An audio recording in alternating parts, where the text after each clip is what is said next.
when I was little, I really wanted to be a Baptist preacher. That was my trajectory. It's what I wanted to do, which is very ironic now. But I think what I loved about it was oral storytelling, how a preacher has a so-called script, they use music, and they like can convey an emotion through it. And the older I got, I realized it was more of like the spiritual connection of like how something could be healing.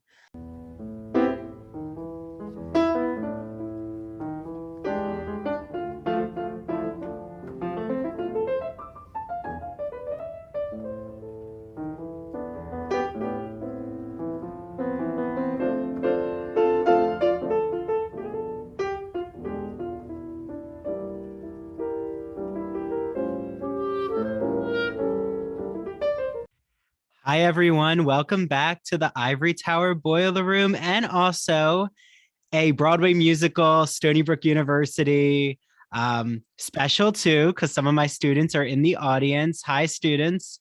I am so excited to be joined by a friend of mine who I'm going to learn a lot about because I do not know nearly enough about the one and only Triston Pullen. So first, hi, Triston. Hi, Andrew.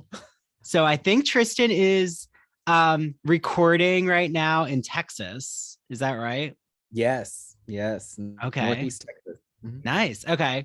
So just to give you all some background, Triston calls himself a freelance director. He's going to get into that because I have a lot of questions about that.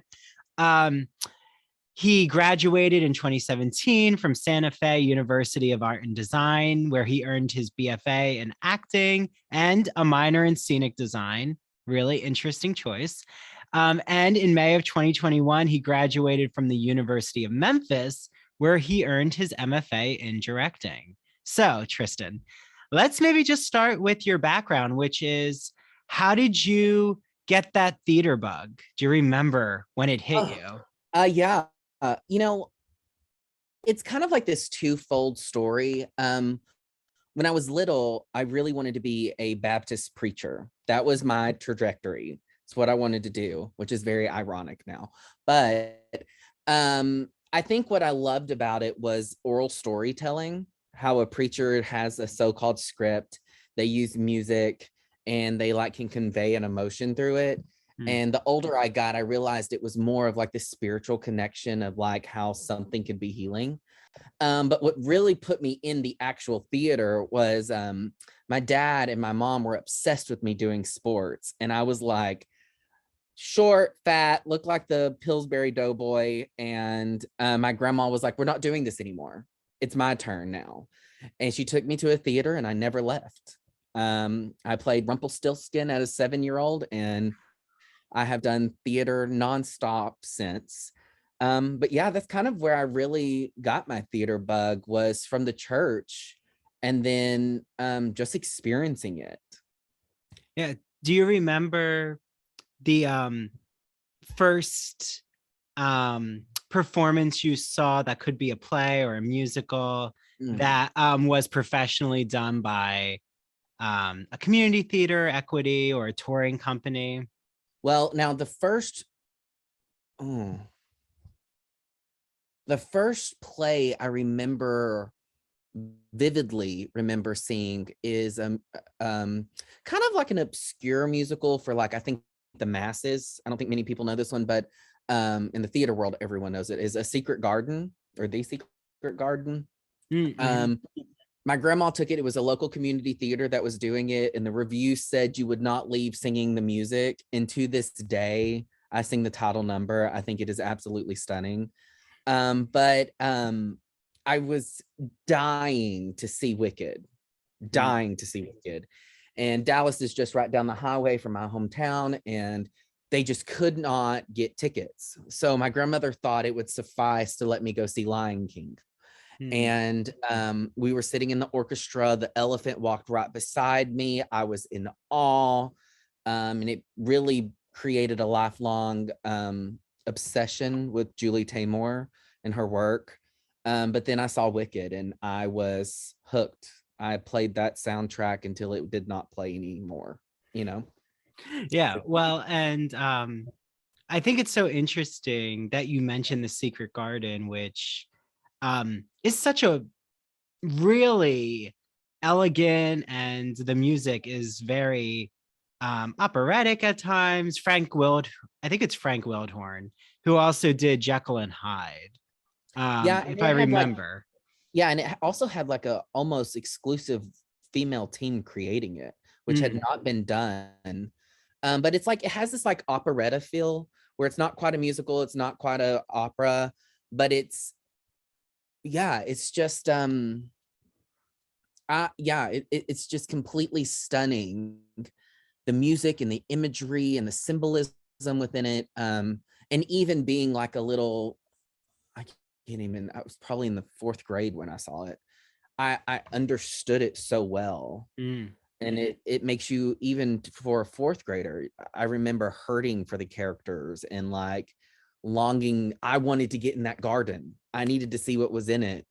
And I wanted her presence, the spirit, I think of Lily, yeah, Lily's eyes, to be there. It was so impactful. So yeah. Yeah. Well, and when did you actually, as a theater lover, you're talking about your childhood relationship to it. Um, Broadway must have always been in the back of your mind. I mean, being from New Jersey, I had a easy connection to get there. But and I grew up by Philly, so we had a lot of touring productions. Also the Walnut Street Theater, which I love. Um, so when did you make your way to Broadway? Like, do you remember that Oh yeah. experience? Well, when I got into high school, I decided what I wanted to do was become a high school drama teacher. Mm. I adored my high school drama teacher to this day. I call her a second mother. I call her about all life things. Um, and she took me the summer after my freshman year to New York as our class trip. Oh, wow. And I was thriving. I was this young, queer, raised in this hyper religious community, and I was in New York City, and I was seeing men hold hands and kiss each other, and like there was this like almost feeling of liberation, but then also like the access to the arts of New York City.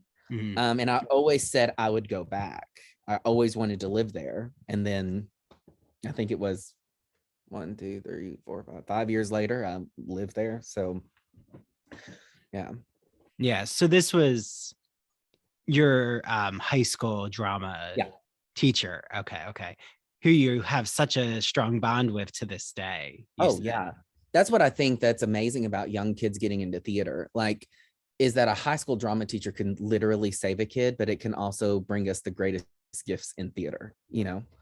That's where it starts. And that's why I love community theater too, is I think that the best theater you can ever see in the nation, potentially the world, is in a community theater. Yeah. Yeah. Well, wait, I have a question to follow up with community Okay. theater. First, I want to correct the record. So the Secret Garden, because when I was saying about Frank Wildhorn, I'm like, this doesn't sound right. So yes, Triston is right. It is an all-female team, which is rare in musical theater. Yeah. Marsha Norman did the script and lyrics, and music is by Lucy Simon. So there you go. Want to make sure I give them the proper credit for creating a musical.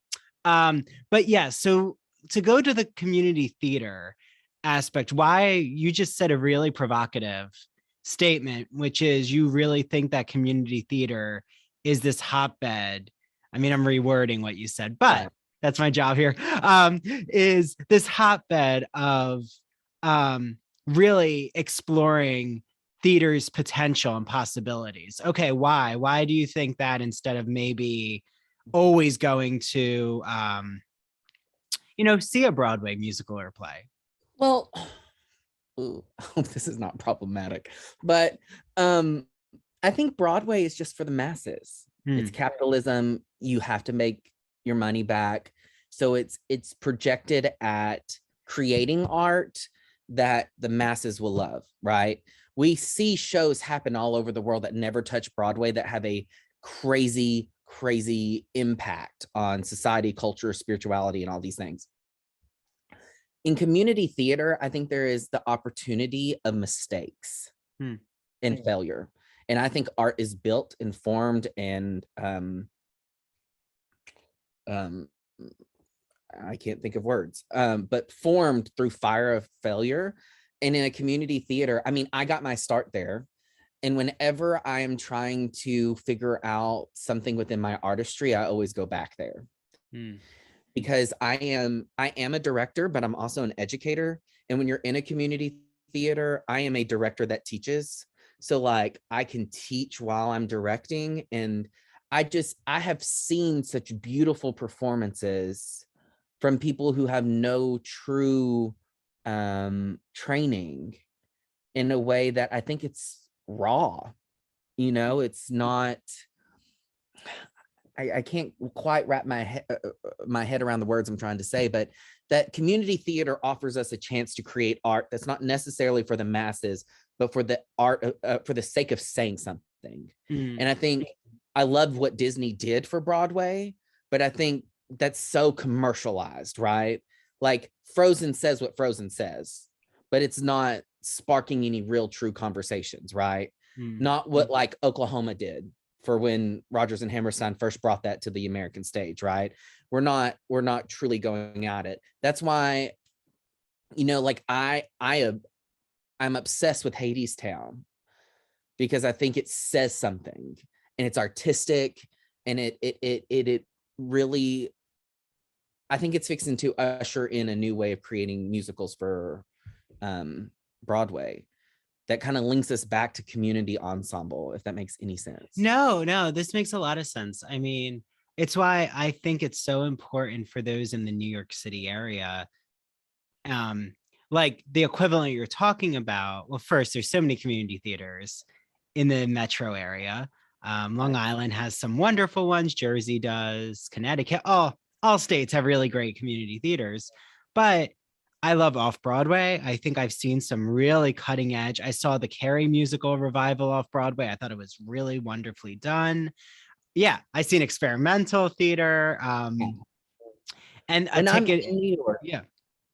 when I'm in New York, I try to go see off Broadway or off Broadway because I think that's where the real art. Now, that's not saying that like Broadway has no art at all. I'm not saying that, period. Because like I think one of the best plays that have hit Broadway in probably the past, I don't know, 5 years is Slave Play by Jeremy O. Harris. I'm obsessed with this show. I think it is breathtaking. I think it is edgy. I think it is raw. And I think it makes people uncomfortable. And that's the kind of theater I like to create. And I think that it is very rare for theater on Broadway to make people uncomfortable. I mean, how else can you be a play that's the most Tony nominated play and not win one? It reminds me of, did you have a chance to see The Inheritance in 2 parts? Yeah. I thought that was a really wonderfully done play. But yeah, and all of the Broadway actors, they always talk about their love of like summer stock, and they love off-Broadway and off-Broadway, just like in a way how film actors like indie films, right? It gives them this freedom and creativity. And I mean, I can give you an example since I think it's relevant. I just saw Chicago, which I love. That's probably one of my favorite musicals, for the dance and the singing and working with a, black box set in a way. And I think that's really difficult. That I've seen so many different casts, but I think as an audience member, you kind of have to go into, especially Broadway, like these are specific interpretations. But I think the hardest is to try to work against thinking that it's going to be, if it's such a popular musical, always comparing it to the cast album. And I think for Broadway, that's the toughest, is what they call the track, right? I mean, do you want to explain what a track is, Triston? Because that's such a specific concept. Well, I'm trying to figure out how I can say this correctly. Well, okay. So the track, like there is, okay, I had a beautiful friend that I worked with, Lorianne, who was a swing for Wicked, right? And she had to learn different tracks within it as a swing. And I think she knew something like, I've seen like 15 different tracks. So there's ways to do the show, but it's always different, right? Like you have Kristen Chenoweth and Idina Menzel, you know, singing off the charts. That's your cast album. That's what people are thinking. But when a new actor comes in, yeah, there is a set track, but they're putting their own flavor into it. That's why I would love to go see Chicago right now, is to see how Pamela Anderson. Yep, that's who I Anderson, saw. Yeah. Pamela Anderson does it, is because I think it would be such a different spin. And that's the thing about, you know, revivals and shows that last so long, is that people are coming in and putting their own spin on it. Like, look at Waitress. How many people have come in and played the title roles and they were so different? Yeah. Including the creator, Sarah Bareilles, who has such a different interpretation than Catherine McPhee, for example, or Jesse Mueller. They put Todrick Hall in it. You know, I would have never put Todrick Hall in that musical, but he did it, you know?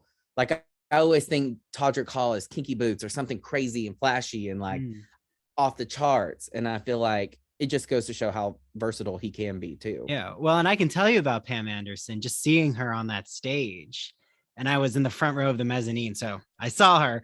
I like actually when film, like a film actress like Pamela Anderson gave it a nuance that I wasn't expecting from Roxy. Like I actually thought she brought out this childhood trauma, and I'm like, oh, wow. Yeah, you're right. She had a really hard life, and she's just not a narcissist who's manipulating. Like, yes, she is, but why is she like that? And I think I could really tell Pamela Anderson was putting in her own idea of failed celebrity, or celebrity who has to make themselves relevant, or how does she see herself in the limelight? And of course, though, when she has to hit those poses, she knows how to get her spotlight. I mean, she was a model for so many years. So yeah, but again, did I think she was going to be, and this is no shade against Pamela Anderson, because I don't think it's a negative. She was not the best singer I've heard for Roxy, but is Roxy supposed to be an amazing singer? I don't know. That's an interpretation. It's like in Cabaret.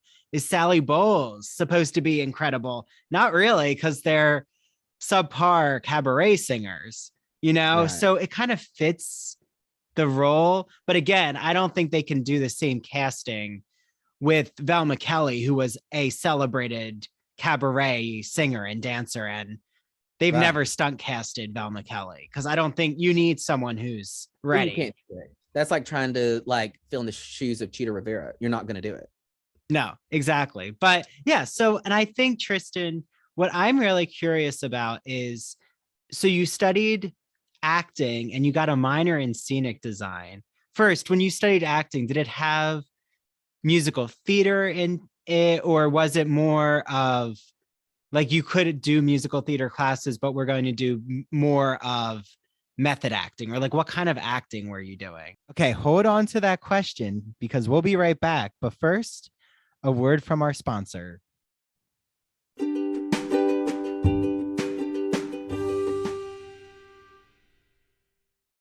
When you need mealtime inspiration, it's worth shopping Baker's, where you'll find over 30,000 mouth-watering choices that excite your inner foodie. And no matter what tasty choice you make, you'll enjoy our everyday low prices, plus extra ways to save, like digital coupons worth over $600 each week. You can also save up to $1 off per gallon at the pump with fuel points. More savings and more inspiring flavors make shopping Baker's worth it every time.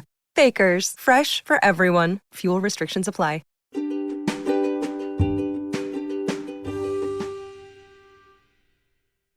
Well, I got my scholarship for undergrad for music theater. So, and I did vocal training through all 4 years of undergrad and still do it to this day. Because I get hired to do vocal performance more than I do acting when I'm not directing. But so I got there, and one of the professors there, his name was John Jory. He was the artistic director of the Louisville Theater in Kentucky and created the Humana Festival. And he, after the first week, he said, after auditions, he said, you can sign up and we'll talk about how your first round of auditions went as a freshman. And I walked in the room with him and he said, oh, so you're the freshman who wants to direct. And he said, I don't want to hear a word of directing until you can figure out how to act. And I went, oh, okay. So I did my monologue for him and he gave a few adjustments and he said, come down to my office. We're going to give you a book about directing. And immediately within the first 4 weeks with him and Laura Feinhawks, who was the chair, really like changed my schedule completely. They took me out of ballet classes and put me in film classes, and they were trying to make me more actor focused so that I could do more directing. And I wasn't acting in shows on the main stage. I was directing shows or assistant directing. And that's where I really fell in love with it. And John Jory once told me, he said, to be a good director, you first have to be an actor. You have to know what your actors go through so that you can coach them, teach them, lead them, guide them on the path of the production. But to make a production happen, a good director needs to understand design. And he said, you're going to start taking design classes. So I took costume classes. I took set design classes, and I fell in love with set design. And I really became a director who wanted to design every aspect of the show I could. I wasn't ever really good at lights. I love lights. It's probably one of my favorite aspects of a show. And I always had a good ear for like the underscoring of a show. But his wife, Marsha Jory, was a costume designer, and Laura Feinhawks was a set designer. So they really just like crafted this beautiful experience for me to where I was like in the center of the theater world, and I was getting to dabble in everything, but not just dabbled enough to say I know, like I was being challenged to be good. And so yeah, and then I'm trying to think. I really started branching out. We had such fabulous faculty at Santa Fe University of Art and Design. In my sophomore year, we had an visiting professor come to town. Her name was Amanda Czar, and she introduced Suzuki theater to me, which is a Japanese form of movement theater. And I became obsessed, and it is now the cornerstone of how I teach, how I direct. I completely turned away from Stanislavski's method of acting, and really started wanting to build characters from the feet up. So I wasn't just acting with my neck up. And I incorporate that to this day in my productions. So it was this beautiful opportunity to have like a melting pot of everything. I call it a toolbox. That's what I tell my students, that like my goal as your professor is to give you every tool for your toolbox so that you can go out and create. And I felt like that's what they were giving me. And then I wanted to direct, and I kept applying and applying and applying, and no one would hire me. I was 19 years old. No one was going to hire a 19-year-old to just take over the reins and really like direct something. So I came home and I sat down with my family and I said, I want to direct and it's not there. And my grandmother looked at me and said, create it. And my parents got behind me, and I created my own theater company at 19. And it was a summer stock theater company. We produced 1 to 2 shows a year. The first show was A Streetcar Named Desire that I directed. And it really, I don't know, it began my pilgrimage to find my process as a artist. I don't like saying I'm a director. It's kind of like how Julie Taymor says, I'm not a director, I'm not a playwright, I'm not a designer, I'm a world builder, a world creator. And I really love that. And, you know, in America, that's not always a good thing, but it's very European that a director, you know, designs and directs at the same time.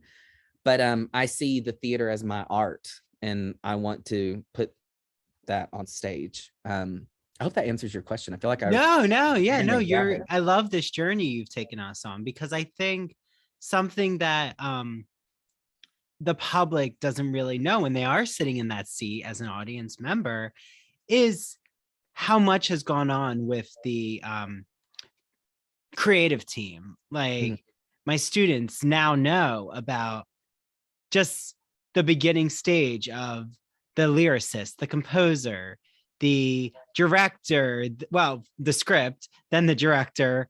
And then, like you said, there's a set designer, there's a lighting designer.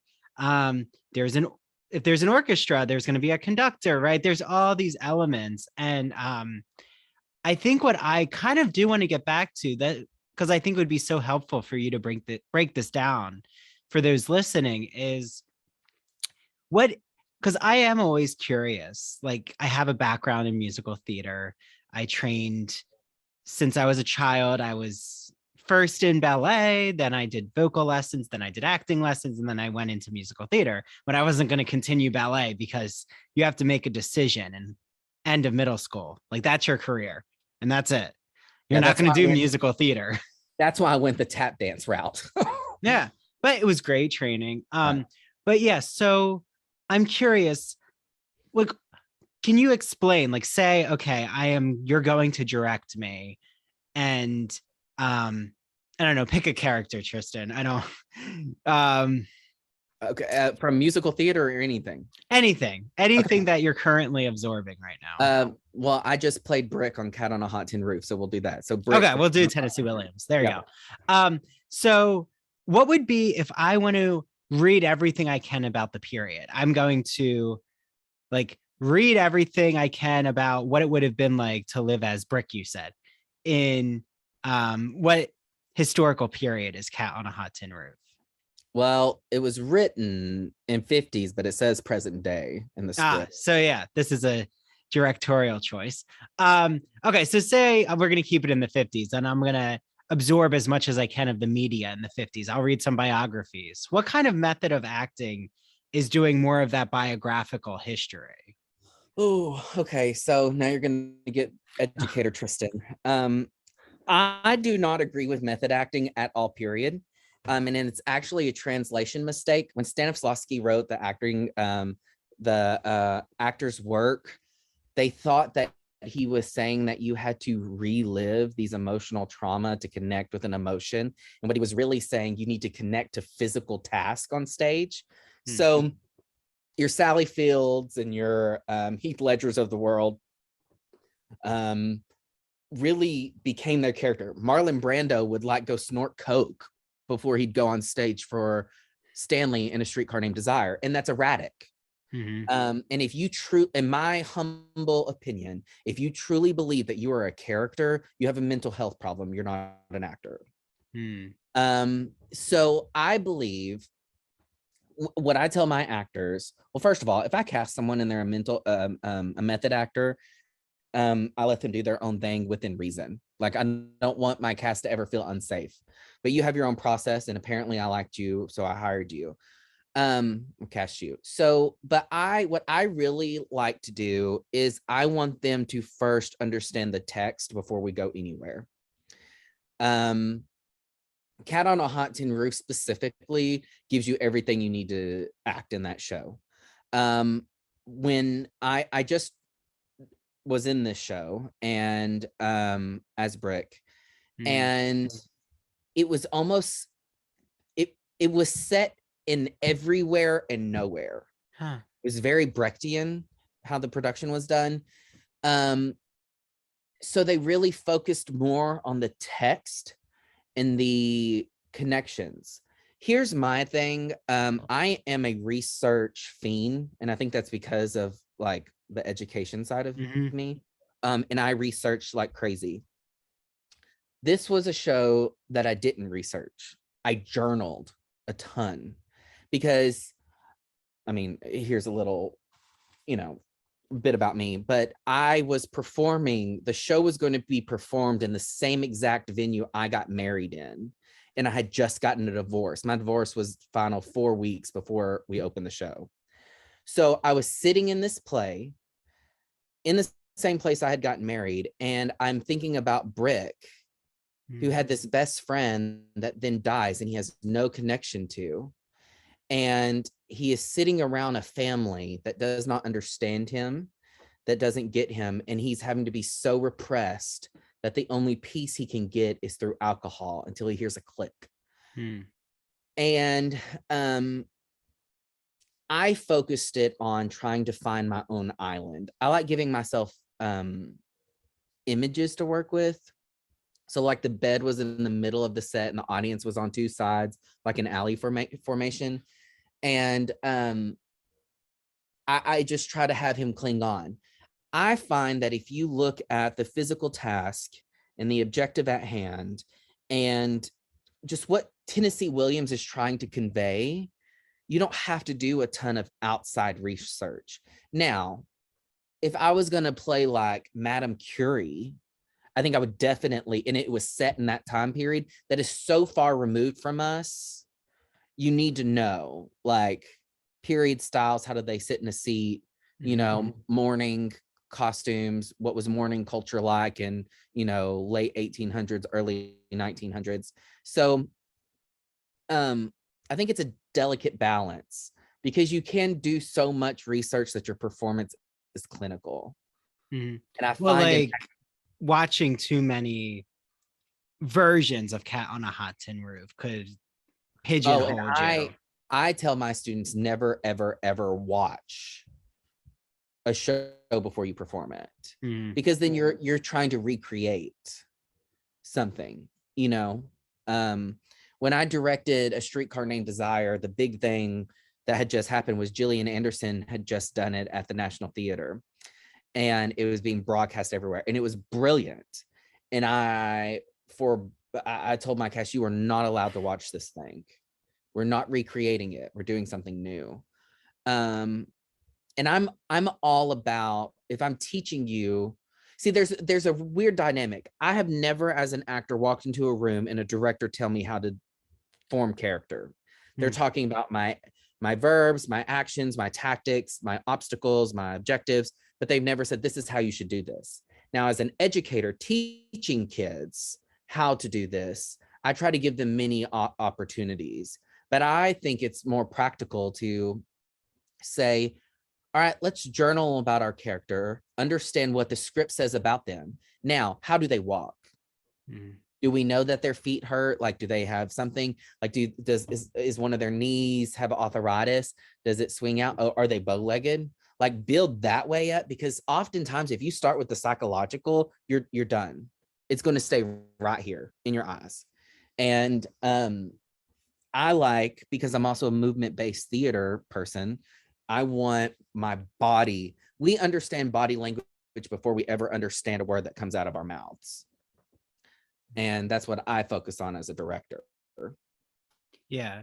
So you really are, you've turned against that actor studio method of finding childhood trauma in your performance. Like, okay, you must feel triggered in order to get to that, to get the action and to get your character's analysis. That was, and like you're saying, it could have been, it definitely seems like it was a translation issue with Stanislavski, not understanding what the method is. When I was little, I was definitely trained method acting. I mean, my mother and I were talking about this the other day, that I can't even remember what show I was doing, but something like the character had experienced trauma, and she said she could pinpoint when Tech Week was coming because I had taken this character's trauma on. I was depressed. I was like purposely reading the most depressing books you could find. I was listening to like the saddest music, and I was like so depressed because I wanted to be perfect in my character. You know, Jessica Lange, she kind of teeters on that method acting kind of line, but when she did Long Day's Journey into Night, she said that on a Sunday matinee, because you know that show's like 4 hours long, she would they would get a 30-minute break between the matinee and the evening performance. There was no disconnect. So by the time she was bowing out of the evening show, she was exhausted. And I just think, like, yeah, you're doing your job, so you should be exhausted, but think if you're truly this character, you know. I worked with a lady when I did Streetcar who was performing Blanche, and she was a method actor, truly. And you could see during curtain call that Blanche was still in her eyes. Like, and it would take her 45 minutes, an hour to get out of it. And her husband, she played Blanche and her husband played Stanley. Ooh. And it like almost wrecked their marriage because they brought it home. And it was just like, I'm the type of person, when I leave the theater, I'm done, you know? Yeah. Well, now how about Meryl Streep? What kind of method do you think she? I think she's method, but I think she's iconic. So Well, yeah. I can't even talk about that. Yeah. Well, but that's yeah. I think Viola Davis too has more of a method, but it is interesting though, because right, Meryl Streep went to Yale School of Drama. I think Viola Davis went to Juilliard. Yes. I think. But is method acting still extremely popular in drama schools? Well, I'll tell you this. When John Jory left Santa Fe University of Art and Design, he had reached out to the new chairman, Christina Duarte, and said he was finding it challenging at UCLA to teach his grad students, because the ones who were like abroad, that came to California or to UCLA, had never heard of Stanislavski. They had only known Suzuki. Oh, wow. So I have always said that I think that Suzuki will replace Stanislavski one day. And when I teach, I kind of like teach Stanislavski, especially if the university wants me to, but I kind of like weave in because I don't think there is a right way and a wrong way. I just think there's a healthy way. And there's a lot of ways to be healthy, but I think that we are moving away from it. I mean, if you even get on social media, the number of actors who are doing outcries of how like awful and how like narcissistic and like ego stroking it is to call yourself a method actor, you know. But Sally Field has gone on interviews and was like, I'm a method actor, okay? Like, don't talk about me like I'm not in the room. But it works for her. You know, if it works for you and you can do it healthy, by all means. But we can see what happens when it doesn't with Heath Ledger. He was iconic. He was an amazing performer, but he never could get the Joker out of his head, you know? Yeah, no, my aunt, who was a high school drama teacher and director, told me this story, but it happens all the time. Like you're saying, if you don't have these boundaries, where one of her actors, he was trying to mimic getting high, and when like he was downing all these energy drinks, and then he almost passed out when he was at rehearsal. And I'm like, oh yeah, that's not. She's like, I understand you're trying to get to your method, but this is dangerous, and now we're going to have a discussion. So yeah, this is a conversation. But I think that right where you step in as a director is, you know, you're very attuned, or you have to be attuned to your cast. You have to really know if they're pushing a boundary, if they're in need of your guidance, right? So how do you gauge that? How do you really know your cast dynamic? There is so much more with Triston Pullen. I can't release all of it because I have to leave you all in a little suspense, don't I? I mean, where would the theatricality be in an episode like this? Okay, my musical theater background is coming out now. But to listen to the full episode, head to our Patreon, patreon.com/Ivory Tower Boiler Room. Join at $5 a month. That's our starting price. So less than an iced coffee at Starbucks. I can attest to it, especially when you add syrup and oat milk and, you know, all those alternatives for dairy.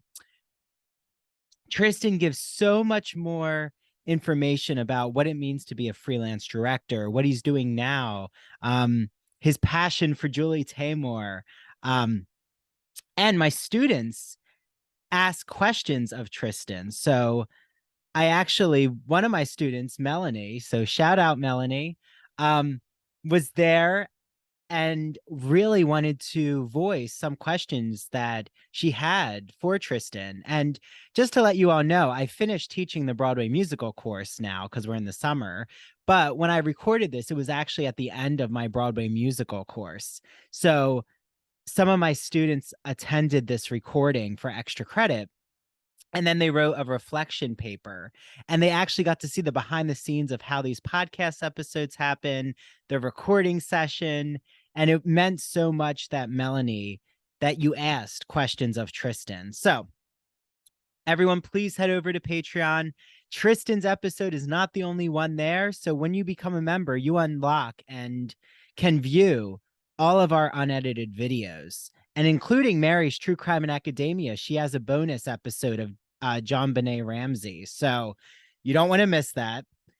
And make sure, while I'm on my soapbox here, that you follow Ivory Tower Boiler Room on Instagram, Twitter. We have a TikTok. We also have Facebook too. It's a business page, so like us, please. Also, please rate our podcasts on Apple Podcasts. You can now rate us on Spotify. Give us the star rating. I'm not going to try to sway you all, but I think we're all stars here. See, as much musical theater puns as I can do here. And I really want to thank the team. I'm Andrew Rimby, the executive director. Mary DePippi is the chief contributor.